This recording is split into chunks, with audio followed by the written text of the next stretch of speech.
Let's go out to Little Rock and talk to Ashley. What's up, Ashley? Hi, good morning, Dr. John. How are you? We're so good. How about you? I'm doing great. I am a little nervous, I have to tell you, but I'm very grateful for your time today. Don't be nervous. I'm not that good. I'm not good at this. What's up? So I'm calling because I have a lot of conflicting feelings of guilt and resentment toward my mom that I'm hoping you can help me work through. What'd she do? So I'll try to be succinct, but basically my parents had a very tumultuous marriage during which my dad was unfaithful pretty much throughout that entire relationship. And he was emotionally and on one occasion physically abusive with her as well. And after they split up and my dad left, my mom really stepped up to take care of me and my brother. So I've always held her in a very high regard because of that. But the guilt and resentment comes in because I moved away. I moved out of state with my boyfriend a few years ago. And in my culture, that's kind of unusual and frowned upon, I guess. And so she's really kind of guilted me for that over the years and has badmouthed me and my relationship to various family members and friends. And I think I've just realized how much she's put on me to kind of take care of her emotionally throughout my life. So I am struggling because I love her to death, but I have a lot of anger toward her that I don't really know how to work through, I guess, to put it in short. No, I appreciate that. So I wonder if the anger that you have towards her is potentially a more universal anger that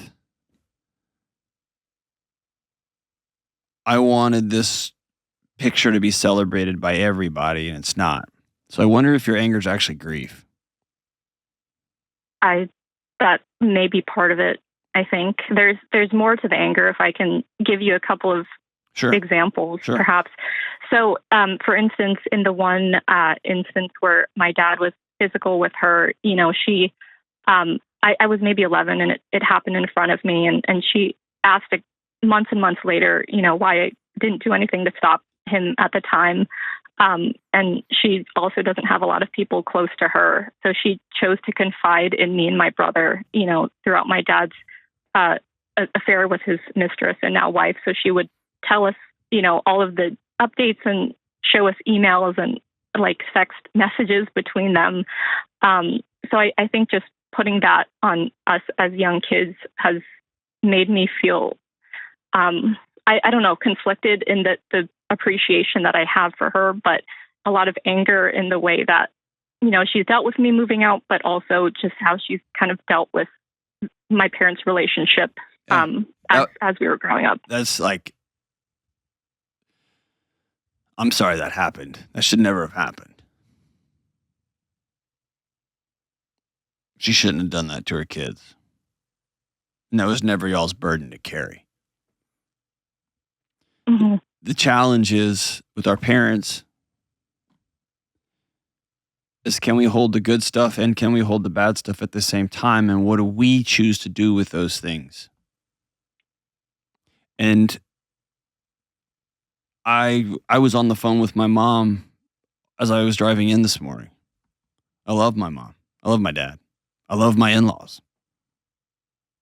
But they don't get a vote into how I choose to deal with the emotions. And you've got some of these parts of your mom that were amazing and she was so strong and she survived what was hell. And she dragged her little kids through it too. Both stories are true. Where the next step breaks down is you're still going back to your mom trying to solve that dilemma. And that's not her dilemma to solve, it's yours. In the same way, she was bringing you along. Why didn't you protect me from this? Mm-hmm. Which she should have never done. No parent should put that on an 11-year-old little girl. My God. No piece of crap dad should hit their mother. Especially in front of a kid. No, I'm not going to say especially, just ever. But also not in front of a kid, like all of it. But in the same way, right now, you're holding your grief. You're holding your, I can't believe this happened. And you're circling back and trying to get your mom to solve it. She can't. And so you But I don't know how to work through it myself. Yeah, and you've probably heard me use this analogy a lot, but as a little kid, you were born into a household and you had a backpack on, and your dad kept dropping bricks in that backpack, and a couple of times your mom and your dad put cinder blocks in that bag. And you've been carrying that sucker around, not to mention your boyfriends and those breakups and the stupid thing that your girlfriend told you one time and your own things that you've experienced, right? And now, how old are you? 28. 28 with a backpack that weighs 5,000 pounds, and it's so heavy. And instead of taking the bricks out of your backpack and just setting them down, I'm not carrying this anymore. You're hunched over trying to hold this thing up, and your legs are shaking and your shoulders are burning, and you're looking at your mom asking her why she put them in there. That's okay. I mean, she did. There will never be an answer that takes the weight off of your back. That's your job. That's your venture to go do. Mm-hmm. So one of the things I often tell people is to literally go to the store, go to Home Depot or Lowe's, and buy a cinder block and put a piece of duct tape on it, and write down the time you called me in and asked me why I didn't stand between an abusive man and me. And I want you to walk around your backyard and just carry that thing until it's so heavy, it's hard to hold. And then I want you to go find a place in your backyard and set it down and rip the thing on, throw it down, and never pick it up again. But have this cathartic, like, you go to a funeral, there's a before and after. And the funerals are so important because it gives your body an anchor point, a period at the end of a sentence. And we can shift from person to spirit, like this, like now you're a part of my memory, you're a part of me, but I can't pick up a phone and call you. What you're doing is a very similar thing. Mom, you put this brick in my backpack. I'm not carrying your stuff anymore. No more. And then I want you to write a letter to that 11-year-old little girl and tell her that you're sorry that she went through that, because she should have had a mom that didn't drag her through that. And she should have had a dad that didn't beat up her mom and that didn't fill the house with so much fear and didn't cheat on mom and drag other women through, right? But there's an 11-year-old little girl trying to figure out what was so bad about her that dad took off. And there's an 11-year-old little girl trying to figure out, oh man, maybe I should have done something for mom. And it was never that little girl's job.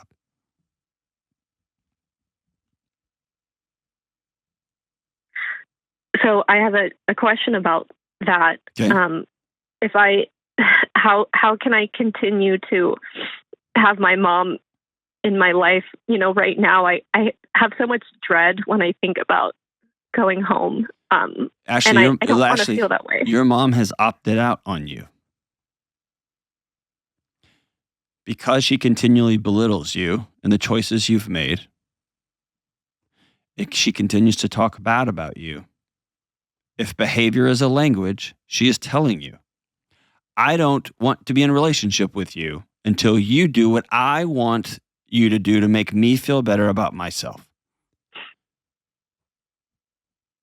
And I would tell you, it's unethical to continue to go home when you resent her for going.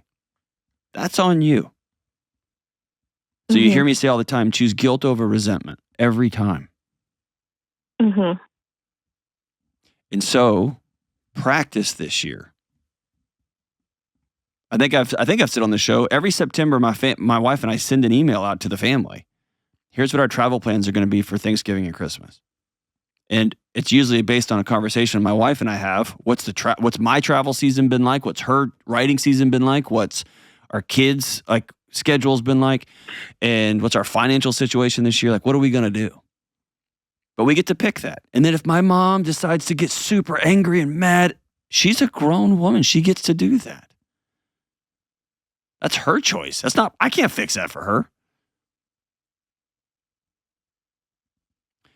And if you listen to the language that you're speaking, you're still an 11-year-old little girl trying to figure out how to make mom okay.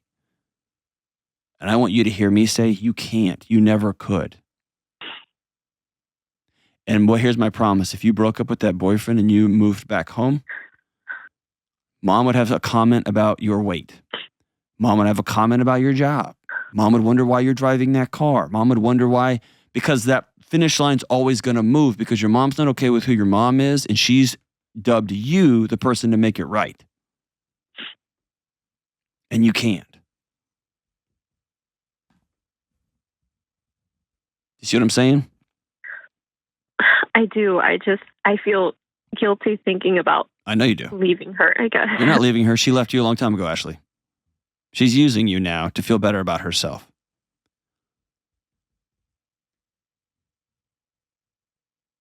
She doesn't love the Ashley that is living her life in Little Rock, Arkansas. She loves the version of Ashley that she wants Ashley to be so that she can tell people at the Rotary Club. I don't know if she goes to Rotary Club, but whatever. Right? Yeah. You're a chess piece in her game. And do I think she loves you? Of course she does. Do I think she's an exhausted, abused woman? Absolutely, yes. Has she been through hell? No question about it. But that's her work to choose to do. And by the way, I don't think this has to be some big announcement, some big grandiose talk. I think it's, hey, we're not traveling this year for the holidays. We'll FaceTime in and we're really going to miss you. And if that causes a lot of drama, then she gets to, that's her drama to cause.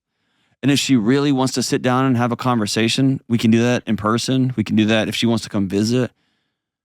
Or maybe on the phone, Mom, you've made it super clear for the last 4 years. You don't like me. You don't like my life.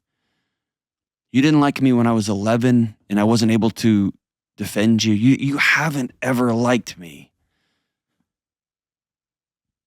So let's stop the dance and the charade. If we want to build something new, a new mother-daughter relationship, I'm all in. But I'm tired of you thinking less of me. I'm tired of you not liking me. I'm tired of you not loving me for who I am. I'm tired.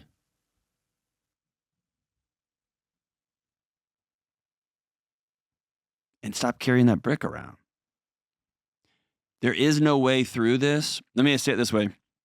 You're going to have to choose your hard path. There's no easy path out. You can choose your hard and go to Thanksgiving and Christmas and have her not like you and have her go through the things and complain about everything. And why didn't you? Oh my gosh, can you believe your dad that one time? You can do that. That's hard. That's a hard way to live. Or you can do another hard thing, which is to make some pretty firm boundaries. Treat her with love and dignity and respect. And at the same time, treat yourself with love and dignity and respect. And go about living a life that's going to make you whole. Not go on living a life that you can try to play whack-a-mole with your mom's emotions and feelings and try to make her feel good about her life. You can't. But there is no easy path. There's no way that you feel super great.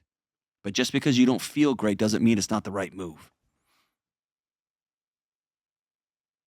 I'm going to send you a copy of Building a Non-Anxious Life. I want you to read this book for you, for the first time for you. And I want you to begin to look at these choices, these 6 daily choices you can make. How could I begin to invite warmth and laughter and joy and peace into my home? And I think for you, it's going to be starting with owning reality, choosing this fact that like, this is what I got, and I got to choose to do something different.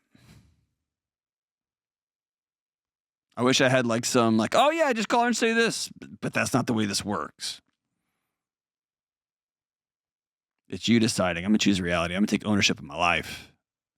And if mom's opted out, I hate that. I got to grieve it. But I want more for me. You're worth that.